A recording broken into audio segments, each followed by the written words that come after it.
this Sunday, 1 o'clock at Arrowhead. Matt Lombardo of NJ.com. Thanks for coming on, and how are you?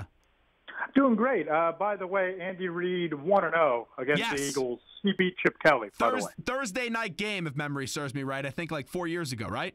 Yes, correct. All right, before we get to the Eagles, I have to get to Penn State. Last week you told me they were going to win 60-13. They still got the victory. It was still lopsided fashion. But what are you thinking this week up against Georgia State, where the Nittany Lions are 37-point favorites? Yeah, I think that, last week the offense was out of sync. Trace McSorley, the quarterback, couldn't get anything going. But let's be real about this, Zach. You're playing a bottom-tier Sun Belt team in Georgia State. They got blown out at home in their first game. I have Penn State 50-3. What did you make out of the James Franklin Akron comments after the game, where he basically said Pittsburgh, Akron, they're all the same thing? Yeah, I think that just really goes along with James Franklin. And he said this all throughout the course of the run-up to the season. He said it after Akron. There's this one game at a time. Every game is the Super Bowl mentality up there. And you'll see on Twitter James Franklin, as soon as the game is over, for example, after they dispatch Georgia State on Thursday night, the tweet will be Iowa, Iowa, Iowa, Iowa, Iowa. And it's just all about one game at a time. And I think that, national outlets ripped that quote out of context. It became a bit of a lightning rod across the country. But I got to tell you, Zach, I kind of like it because there's nothing quite like a rivalry game. And if Pitt can, rebound next year and this can become a bitter rivalry like it was back in the 70s and 80s, it just makes it more fun. With Ohio State being, several weeks away, what's that next game on this schedule that you look forward to with Penn State? It'll be the whiteout game against Michigan that I'll be up at. That should be a great night. But I think that the season really comes down to that one game against Ohio State in the Horseshoe. And I picked on TV last week, I picked Oklahoma to beat Ohio State because I think their cornerbacks are vulnerable. I think that offense is a little bit clunky this year. And I just think that Ohio State is a little bit vulnerable and not quite the same team that everybody thought they were going to be, bringing back J.T. Barrett and having that offense supposedly loaded for bear. They struggled against Indiana. They lost at home to Baker Mayfield and the Oklahoma Sooners. I don't know that Ohio State is the team that everybody thought that they were. And I think that Penn State has a group with Barkley and the tight end Mike Gesicki. And if Trace McSorley can find some sort of consistency in the passing game, I don't see why Penn State can't go in there as a 7-point dog and pull off an upset later in the year. Yeah, it was a very impressive performance last week for Oklahoma, especially in that building going up against Ohio State. But everyone making a big deal. Mayfield planting the flag at midfield. You know what? That's so. That is so ridiculous that he had to apologize for that this week. If you don't want him to plant the flag in your field, don't let him win. Yeah, and that goes back to Ohio State dotting the I down there in Soonerville last year. So good on Baker Mayfield, and Ohio State got their comeuppance, and I couldn't be happier. A very energetic Matt Lombardo with us from NJ.com on the Zach Gelb Show. Okay, enough with the college football talk. Let's get to the Philadelphia Eagles. Let's recap last week. We'll start with the defense. Very impressed with the job Jim Schwartz did. Blitzed a little bit more, but the Eagles do lose Ronald Darby. How about the Eagles' defense from last week and moving forward? How do they replace Darby? Yeah, Zach, I couldn't be more impressed by the defense last week. We knew that the defensive line, and we talked about it on this show. What was the biggest key to the game? Knocking around Kirk Cousins, getting that front four pressure. Well, mission accomplished. Fletcher Cox had a sack. He returned the fumble for a touchdown. Tim Jernigan got a sack in his debut. But you hit the nail on the head just now when you said they blitzed a little bit more. And if you go back and you watch that Jaylen Mills interception in the end zone, it was set up by a pretty brilliant double A-gap blitz where Jim Schwartz rushed Jordan Hicks, rushed Malcolm Jenkins, both up the middle, forced Cousins to throw off his back foot. It led to the timely turnover there, which in a lot of ways sealed the victory for the Eagles. I think, and I said this last week on your show, this team is going to go as far as the defense can carry it. And if the defense plays as well as they did last week, there's no reason to doubt that they can be right there in the mix for the NFC East Championship. But you and I both know, Zach, from watching that game last Thursday night, this is a whole different bear going up against Kansas City in Arrowhead with Alex Smith looking like he's an MVP candidate after week one, with the fastest wide receiver in football in Tyreek Hill, and Kareem Hunt, who had maybe the most dynamic debut for a rookie running back in NFL history. How this defense holds up, I give them a lot of credit in the secondary for surviving the loss of Darby last week. I don't know if they have the horses to actually go out there and beat Kansas City on Sunday. And Smith just gets that ball out so quickly. And I would have to imagine with the lack of player in the secondary, losing Ronald Darby, maybe they jam him a little bit more at the line of scrimmage and try to get those speedster players the Chiefs have a little bit off their route to try to make a big play. But those defensive linemen, they not only have to get to the quarterback, but they have to get to Smith quickly. He gets that ball out very quickly. Yeah, and that's just it. Everybody this week on Twitter, my mentions, I like to call them the blender full of angry people, right? And my mentions this week have been all about, what makes Alex Smith that much better than Kirk Cousins? What makes Jamison Crowder and Jordan Reed any worse than Travis Kelce and Tyreek Hill? Well, they're all better players. And specifically, Cousins and Alex Smith. Alex Smith gets rid of the ball in under 3 seconds. You talk to any defensive lineman. I spoke to Fletcher Cox one-on-one this week. He talked about how quickly he gets rid of the football and how imperative it is that they don't just get pressure, but they get sacks. They knock them around. And the problem comes in, Zach, that it's not just getting rid of the ball quickly. It's that those little rocket screens that Eagles fans hate Carson Wentz throwing to Nelson Agholor on, those same plays that become turnovers for the Eagles become 15, 20-yard gains for the Chiefs because Alex Smith takes the snap, looks to his right, throws a dart to Tyreek Hill, and he, rushes upfield for 25 yards. So the Eagles don't have that kind of speed in their secondary, and I don't know that anybody does to defend Tyreek Hill. You're going to have to see a lot of bracket coverage. You're going to have to see Malcolm Jenkins shading to that side of the field. But, by the way, just because you bracket up on Tyreek Hill, you now have to pay attention to Travis Kelce in the middle. You still have to worry about Kareem Hunt. So I just look at this, arsenal of weapons at Alex Smith's disposal, and unless the Eagles get 5 or 6 sacks, it could be a long afternoon, and I could see the Chiefs moving the football pretty well against this team. I'm going to give you 4 names. Let's do this real quickly in the secondary. I just want to get your quick thoughts on these 4 names. Jaylen Mills, what's your thoughts about him right now? Future safety. Okay. I think that his home ultimately, once Sidney Jones gets healthy, once Ronald Darby comes back next year, I think that the Eagles would prefer to bring Rasul Douglas along slowly. Now, obviously, the Darby injury throws a monkey wrench into that plan, but long-term, I think they see him as a slot corner. I like Jaylen Mills. I love his attitude. I love his confidence. He doesn't have the speed to play cornerback in the NFL, in my opinion. I think that he's best suited to play safety long-term. Rasul Douglas's role this week is what? Nickel corner. Okay. And how do you think he'll fare in that? I don't know that he'll necessarily start in the slot, but I know this, Zach. It's not feasible, and it's not a viable option to have Malcolm Jenkins drop into the slot for the entire game against this team. We might see Jalen Watkins out there. We're probably going to see some instances where Jenkins drops into the slot and Corey Graham comes in and plays safety. But I think more often than not, you're going to see Rasul Douglas in the nickel as the slot corner. And where's the confidence with Robinson and also Watkins for you, Matt Lombardo? I thought Robinson played really well last week. Surprising, too. See him do it again, particularly because he's going to have to do it on the outside this week. And he played well in the second half after moving outside last week, but doing it for a complete game when an offensive coordinator can game plan against you, that's going to be interesting. And I'm more confident, Zach, going into this week in Jalen Watkins than maybe I've been since he's been here. You look back at that tackle that he made deep in Redskins territory when the Redskins were buried in the fourth quarter down along the shadow of their own goalpost. Really timely hit by Jalen Watkins, good form tackle in the middle of the field. And it's that type of play. I talked to him. It was that play and the tackle that he made on special teams that really gave him more confidence in himself going into this week. All right, let's get to the offense. I know everyone's bitching this week about the running backs, and now Donnell Pumphrey, who wasn't going to have a role with this team this year, is out for the year. They put him on IR today. But from the offensive side of the ball, the biggest gripe I had with them last week wasn't actually the running backs. It was the offensive line. Can this offensive line quickly get better with not only the Chiefs this week, but then the Giants' defensive front coming up a week after that? They're going to have to, right? I mean, you can't be much worse in pass protection than they were last week.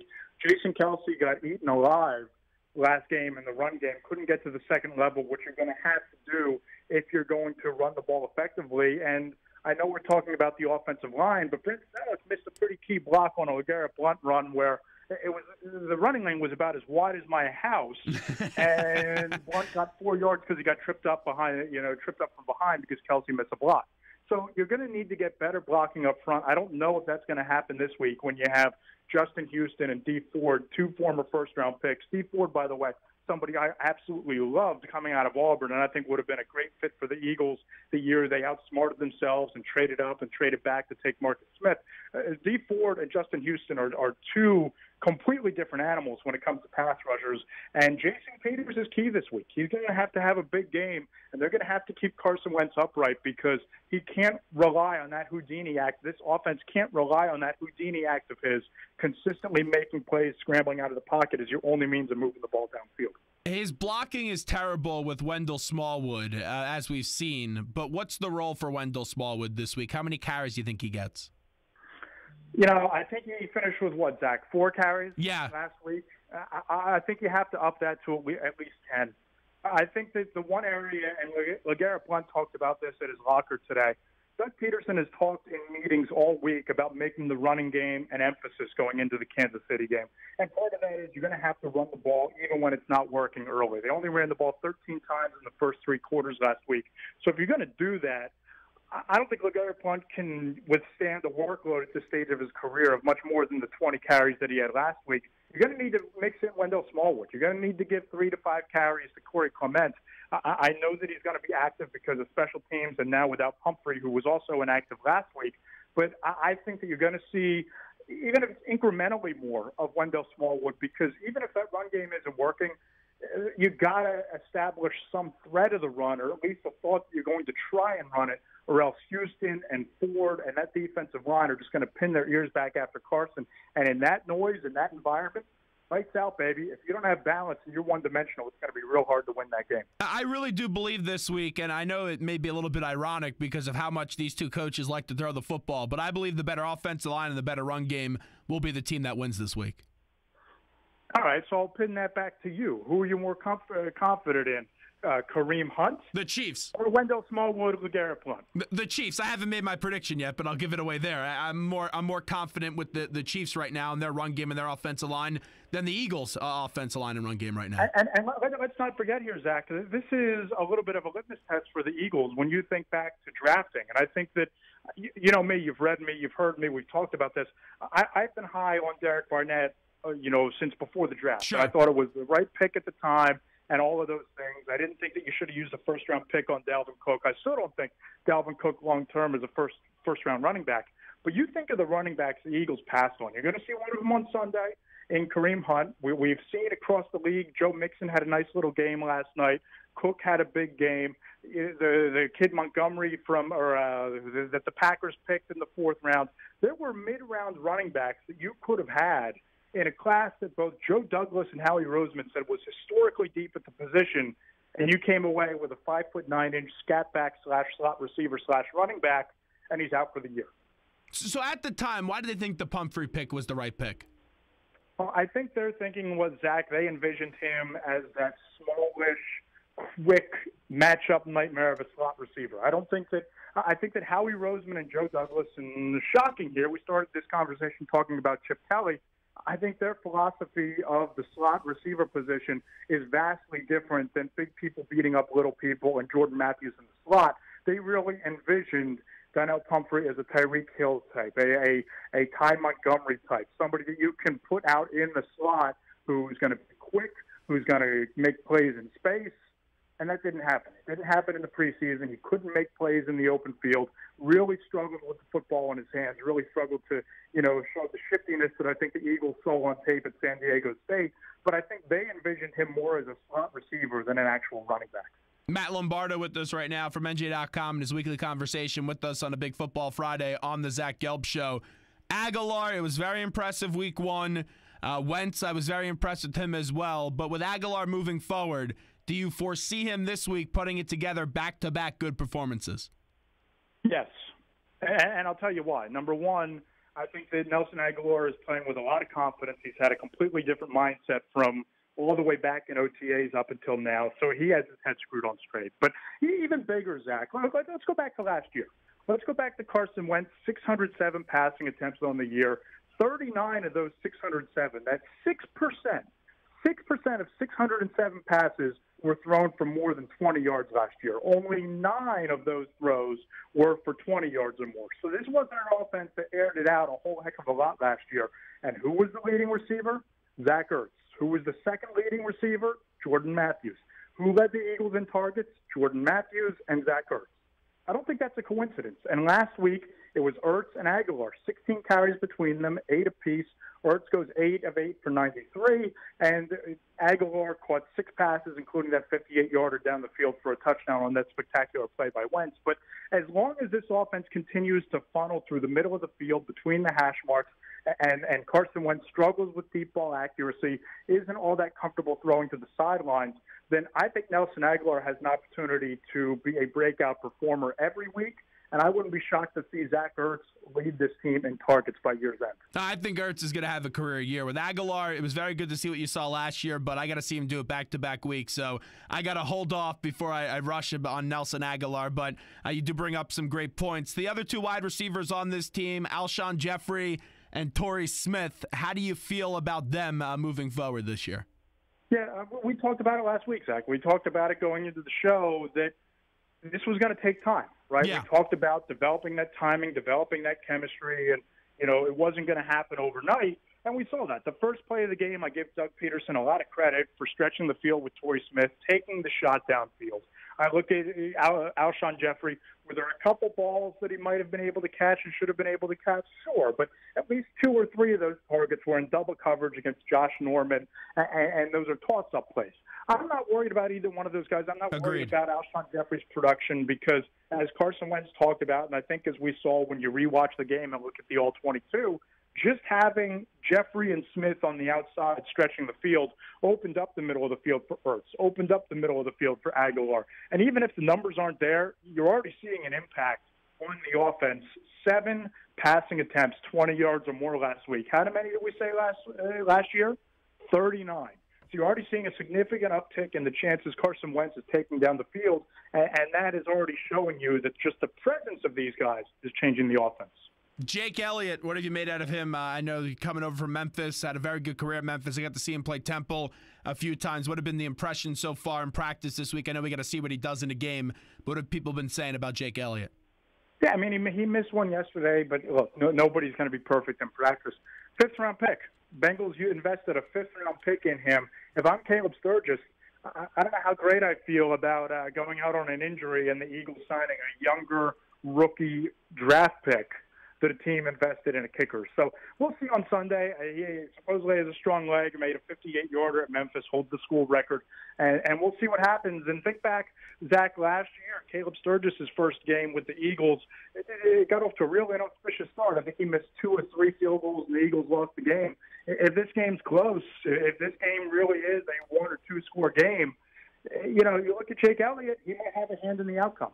How does Doug go about that? Because if they have a 50-something yard field goal early, a 55-something field goal early, but especially with that atmosphere, do they put the kid out there that early, or do you think they maybe be a little bit more aggressive this week? Well, you know, Doug. Yeah, it's very aggressive. Yeah, Mr. Aggressive, Doug Peterson. I wouldn't be shocked to see them go for it on 4th down a couple times this week. But I also think that they're not going to be stupid about it. If it's a 40-yard field goal and it's 4th and 4. I don't think he's going for it. And I don't even know that he's going to go for it all that often in short yardage situations until LeGarrette Blount shows you he can convert. I mean, you think back to the end of the game last week, right before the 2-minute drill. He runs out the offense, I assume, to try and draw the Redskins off sides, but it comes one play after LeGarrette Blount only rushed for 1 yard on a 3rd and 5. So if you don't have that running back who you thought was going to get you there a 1st down on 3rd and short or 3rd and manageable, I don't know how you can conceivably go for it on 4th and 2. Do you? No, yeah, you make up a good point. You got to take the points, especially up against this Kansas City team on the road. Matt Lombardo, before we let you run, I know you're going Chiefs. What's the score? 34-27 Chiefs. Don't be surprised if it's close up until the 4th quarter and a turnover breaks it open at the very end. Matt, appreciate it. We'll do it again next week. Thank you. Can't wait.